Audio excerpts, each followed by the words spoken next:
Hello friends, you are most welcome on my YouTube channel super commerce. एक अच्छा career option आपकी पूरी life को बदल देता है। वहीं अगर आप एक गलत डिसीजन ले लेते हो तो आपका फ्यूचर बर्बाद भी हो सकता है। और आपका फ्यूचर अच्छा बना रहे तो इसके लिए जरूरी है कि आप अपने लिए एक सही करियर ऑप्शन को चूज करो।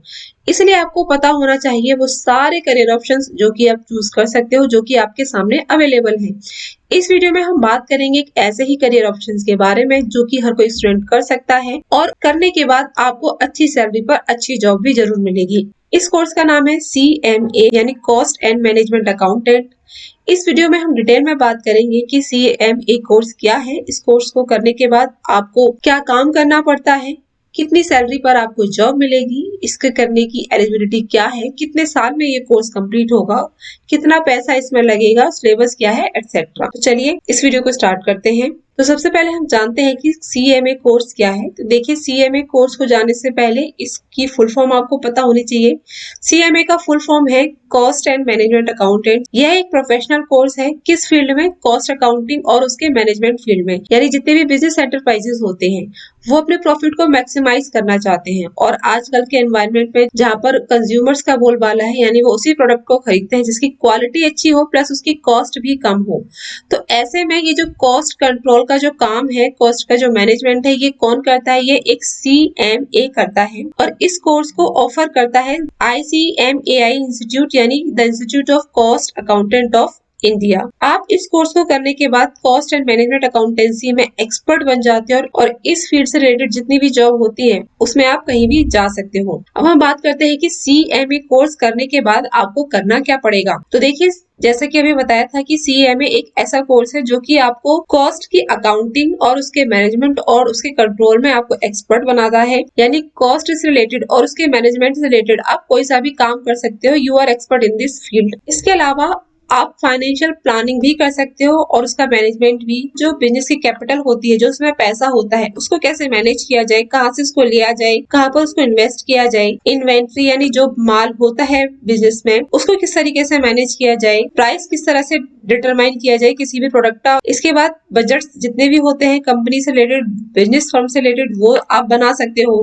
टैक्स से रिलेटेड जितने भी काम है वो आप कर सकते हो, चाहे वो डायरेक्ट टैक्स हो चाहे वो इनडायरेक्ट टैक्स हो। इसके अलावा शेयर्स का वैल्यूएशन हो या फिर कंपनी का अमलगमेशन हो रहा है, मर्जर हो रहा है, एक्विजिशन हो रहा है, यानी 2 या 3 बिजनेस को मिलाकर एक बिजनेस बनाना, उसको तोड़ना, इस तरीके के जितने भी काम होते हैं वो सब एक CMA कर सकता है। यानी अकाउंटिंग से related most of the work एक CMA कर सकता है। इसके अलावा CMA एक ऐसा पर्सन है जो एथोराइज है कॉस्ट ऑडिट करने के लिए। यानी बिजनेस में जितनी भी ऑडिट्स होती है, ये चेक करना कि कोई भी काम सही से किया गया है या नहीं किया गया, फिर उसको सर्टिफाइड करना ही ऑडिट कहलाता है।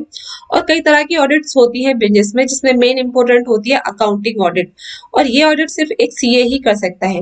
लेकिन अगर हम बात करें कॉस्ट ऑडिट या फिर इंटरनल ऑडिट या फिर GST ऑडिट या फिर स्पेशल ऑडिट्स, ये ऑडिट कौन कर सकता है? CA के साथ साथ एक CMA। तो CA के साथ साथ एक CMA ही है जो ये सारे ऑडिट्स कर सकते हैं। नेक्स्ट आता है कोर्स का डिवीजन। तो जो पूरा कोर्स है वो 3 पार्ट्स में डिवाइडेड है, जिसके नाम है लेवल 1, लेवल 2 और लेवल 3। लेवल 1 का नाम है फाउंडेशन लेवल। यह एक एंट्री लेवल प्रोग्राम होता है नॉन ग्रेजुएट स्टूडेंट्स के लिए। यानी अगर आप 12th पास हो और उसके बाद CMA करना चाहते हो तो आपको एडमिशन मिलेगा फाउंडेशन लेवल में। और अब इसके अलावा अगर आप ग्रेजुएट हो तो फिर आपको एडमिशन मिलेगा इंटरमीडिएट लेवल में। और जो थर्ड स्टेप होता है वो होता है फाइनल लेवल। यानी पहले आप फाउंडेशन लेवल पास करो, फिर इंटरमीडिएट और फिर फाइनल। इसका जो कोर्स है वो भी इजी से हार्ड की तरफ बढ़ता जाता है। फाउंडेशन में आपका बेस तैयार किया जाता है, फिर इंटरमीडिएट में आपको डिटेल नॉलेज दी जाती है और फाइनल में आपको एक्सपर्ट बनाया जाता है। अब बात करते हैं हम एलिजिबिलिटी की। तो देखिए, इसकी 2 तरह की एलिजिबिलिटी है। पहला है फाउंडेशन कोर्स के लिए, दूसरा है इंटरमीडिएट कोर्स के लिए। तो इसकी जो मिनिमम रिक्वायरमेंट है वो है 10th पास। यानी अगर आपने 10th पास कर ली है तो आप फाउंडेशन कोर्स के एग्जाम्स के लिए रजिस्ट्रेशन करा सकते हो। लेकिन ध्यान रहे, सिर्फ आप रजिस्ट्रेशन करा सकते हो, फाउंडेशन के एग्जाम नहीं दे सकते।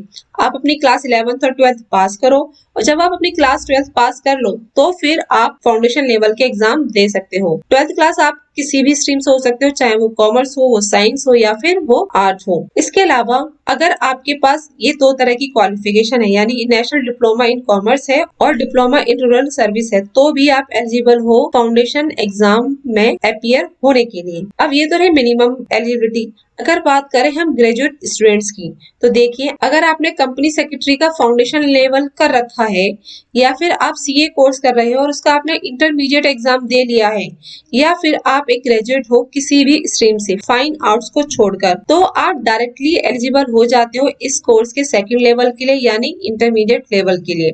इसके अलावा अगर आप इंजीनियर्स हो तो भी आप इस कोर्स को कर सकते हो, सीधे इंटरमीडिएट लेवल में एडमिशन ले सकते हो। अब बात आती है उन स्टूडेंट्स की जो कि ग्रेजुएशन कर रहे हैं, वो क्या करें। तो देखिए अगर आप अपने ग्रेजुएशन के यानी अंडर ग्रेजुएट डिग्री के थर्ड ईयर में हो, फाइनल सेमेस्टर में हो, तब भी आप रजिस्ट्रेशन करा सकते हो इंटरमीडिएट लेवल के लिए, लेकिन आप एग्जाम तभी दे पाओगे जब आप अपनी ग्रेजुएशन पास कर लोगे। नेक्स्ट आता है हमारा cut off date for admission, यानी एडमिशन कब कब होता है। तो देखिए पूरे साल रजिस्ट्रेशन जो विंडो है वो ओपन रहती है, लेकिन आपको यह डिसाइड करना पड़ता है कि आप किस महीने में एग्जाम देना चाहते हो। तो फाउंडेशन, इंटरमीडिएट और फाइनल तीनों ही लेवल के जो एग्जाम्स हैं वो साल में 2 बार होते हैं, एक तो जून के महीने में, दूसरा दिसंबर के महीने में। अगर आप जून के महीने में एग्जाम देना चाहते हो तो आपको जो रजिस्ट्रेशन है वो उसी साल की 31 जनवरी तक कराना पड़ेगा। फॉर एग्जाम्पल अगर आप 2023 में जून में एग्जाम देना चाहते हो तो आपको 2023 की 31 जनवरी तक रजिस्ट्रेशन कराना ही पड़ेगा।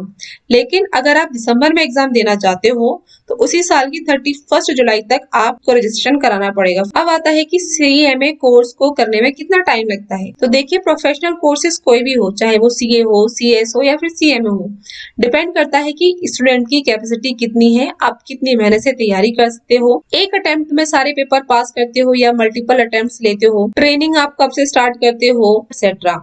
तो ऑन एन एवरेज जो इसका जो रेट है, ड्यूरेशन रेट है जो कि इसकी वेबसाइट पर गिवन है, वो है 3 से 4 साल, यानी 3 से 4 साल लगभग आपको पूरे सीएमए कोर्स को कंप्लीट करने में लगते हैं। अब बात आती है कि सीएमए करने में पैसा कितना खर्च होगा। तो देखिए जो मेन इसका पोर्शन है फीस का वो होता है सीएमए की फीस, और सीएमए की फीस बहुत ही ज्यादा नहीं है, ये आप अपनी स्क्रीन पर देख सकते हो, डिवाइडेड है फाउंडेशन, इंटरमीडिएट और फाइनल लेवल में कितने कितने आपको देने पड़ते हैं। तो अप्रोक्सीमेटली पूरी ड्यूरेशन में आपका 70,000 जाता है। लेकिन अगर आप मल्टीपल अटेम्प्ट्स दे रहे हो तो वही उसकी एग्जामिनेशन फीस आपकी बढ़ती चली जाती है, लेकिन पैसा इससे कहीं ज्यादा खर्च होता है क्योंकि सीएमए एक डिस्टेंट लर्निंग कोर्स है, यानी सेल्फ लर्निंग कोर्स है। इंस्टीट्यूट में आप इससे एनरोलमेंट कराते हो, लेकिन तैयारी आप खुद से घर पर बैठकर करते हो, और इसकी तैयारी खुद तो होती नहीं है, तो आप हेल्प लेते हो कोचिंग की। तो आप कितनी महंगी कोचिंग ले रहे हो उस पर भी आपका बजट निर्भर करता है। तो अप्रोक्सीमेटली जो कोचिंग है वो 1 लाख से 1.5 लाख तक या 2.5 लाख तक चली जाती है। तो ऑन एन एवरेज जो आपका टोटल कॉस्ट है वो 1.5 लाख, 2 लाख या 3 लाख भी हो सकता है, डिपेंड करता है कि आप किस सिटी में रह रहे हो, किस तरह की कोचिंग ले रहे हो, एटसेट्रा। अब आता है इसके सब्जेक्ट्स पर। तो देखिए 3 लेवल है, तीनों लेवल्स में इसके अलग अलग सब्जेक्ट्स होते हैं। तो सबसे पहला फाउंडेशन कोर्स, इसमें 4 सब्जेक्ट्स होते हैं, economics, accounting, law and ethics and business mathematics and statistics, और बेसिक नॉलेज आपको इन कोर्सेज में, इन सब्जेक्ट्स में दी जाती है। फिर आता है नेक्स्ट लेवल, इंटरमीडिएट कोर्स। ये पूरा लेवल 2 ग्रुप्स में डिवाइडेड है, ग्रुप 1 और ग्रुप 2। ग्रुप 1 में भी 4 सब्जेक्ट हैं, ग्रुप 2 में भी 4 सब्जेक्ट है। फिर आता है आपका फाइनल लेवल, इसमें भी आपके 8 सब्जेक्ट्स हैं जो कि 2 ग्रुप्स में डिवाइडेड हैं, ग्रुप 3 एंड ग्रुप 4। यानी पूरे सीएमए कोर्स में आपको 20 सब्जेक्ट्स पढ़ने पड़ते हैं, यानी 20 पेपर आपको देने पड़ते हैं। अब आता है कि आपको सब्जेक्ट्स को पास करने के लिए कितने मिनिमम मार्क्स चाहिए। तो देखिए यहाँ पर साफ साफ लिखा है कि आपको हर एक सब्जेक्ट में मिनिमम लाने होंगे 40% मार्क्स। यानी अगर आपके किसी सब्जेक्ट में 40% मार्क्स नहीं आए हैं, 30% मार्क्स है या फिर 39% मार्क्स है, तो आप उस सब्जेक्ट में फेल माने जाओगे। और इसके अलावा जो आपकी एग्रीगेट परसेंटेज है वो कितनी होनी चाहिए, 50% मिनिमम होनी चाहिए। तो हर एक सब्जेक्ट में मिनिमम 40 और एग्रीगेट आपकी टोटल होनी चाहिए 50, तभी आप पास माने जाओगे। और इंटरमीडिएट और फाइनल एग्जाम्स क्योंकि इनमें 2-2 ग्रुप होते हैं, तो इनमें आप तभी पास होगे जबकि आप इनके दोनों ग्रुप पास कर लेते हो। यानी अगर इंटरमीडिएट में आपने एक ग्रुप पास कर लिया, दूसरा ग्रुप पास नहीं कर पाए, तो फिर आप फेल कहलाओगे। फिर आता है मीडियम ऑफ एग्जामिनेशन। ये बहुत सारे स्टूडेंट्स का क्वेश्चन होता है कि क्या हम इसको हिंदी में कर सकते हैं। तो आंसर है यस। इसका एग्जाम आप दोनों ही लैंग्वेज में दे सकते हो, हिंदी और इंग्लिश। लेकिन ध्यान रहे कि आपको एक ही लैंग्वेज चूज करनी है पूरे एग्जाम में। ऐसा नहीं है कि आप कुछ क्वेश्चंस का आंसर आप इंग्लिश में दे रहे हो और कुछ क्वेश्चंस का आंसर आप हिंदी में दे रहे हो। उसके बाद है प्रैक्टिकल ट्रेनिंग, यानी इसमें जो इंटर्नशिप है वो कितने साल की होती है। तो देखिए इसकी जो रिक्वायरमेंट है वो है 3 साल, लेकिन आपको फाइनल एग्जाम में तभी बैठने दिया जाएगा जब आप इन 3 सालों में से 15 महीने कंप्लीट कर लोगे। यानी फाइनल एग्जाम्स के दोनों ही ग्रुप में से, चाहे वो ग्रुप थर्ड हो चाहे वो ग्रुप फोर्थ हो, उनमें आप तभी अपियर हो सकते हो जब आपकी 15 महीने की ट्रेनिंग कंप्लीट हो गई है। और ये जो ट्रेनिंग है ये इंटरमीडिएट लेवल में जैसे ही आप रजिस्ट्रेशन कराते हो वैसे ही आप स्टार्ट कर सकते हो।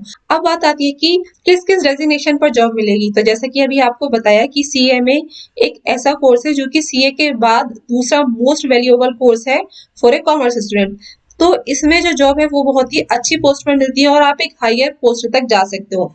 यानी अगर आपका एक्सपीरियंस बढ़ता जाता है तो आप chairman, CEO, CFO, managing director भी बन सकते हो, लेकिन इसमें थोड़ा एक्सपीरियंस लगता है।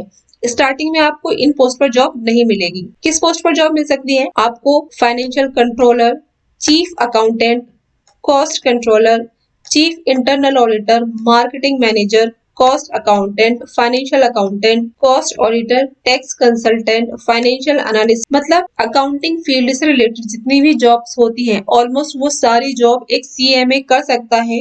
और आपको यह जानकर और ज्यादा खुशी होगी कि अगर आप सीएमए कोर्स करते हो तो जैसे कि एक आईएएस का एग्जाम होता है और आईपीएस का एग्जाम होता है जो कि यूपीएससी कंडक्ट कराती है, सिमिलरली सीए और सीएमए के लिए भी अलग से एग्जाम्स होते हैं जिसका नाम है आईसीएएस यानी इंडियन सिविल अकाउंट सर्विस, और आईसीएएस यानी इंडियन कॉस्ट अकाउंटिंग सर्विस। तो ये जो एग्जाम्स हैं जो कि यूपीएससी कंडक्ट कराता है ये एक सीएमए या फिर सीए ही दे सकता है।